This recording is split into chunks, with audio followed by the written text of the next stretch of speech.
Meillä Siskon siivouksella ei olla vain siivoojia. Me olemme puhtauden erikoisjoukot. Siskon siivouts is like a family. We respect each other and then we always get along. For me, Siskon siivous values everything and everyone. I started as a cleaner and even I got promoted. I was valued. Mä haluaisin, että sillä työntekijällä olisi niinku rento ja hyvä olla siinä töissä. Jos me kuunnellaan heitä ja autetaan heitä kaikessa, niin ne auttaa meitä sitten myöskin.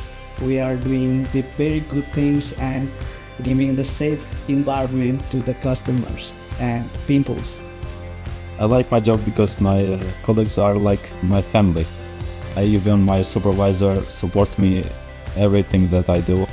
Meille työntekijöiden ja asiakkaiden hyvinvointi on keskiössä. Siksi meillä jokaiselle asiakkaalle nimetään oma tiimi. Ei mitään stressiä, kun siivous voi olla hauska.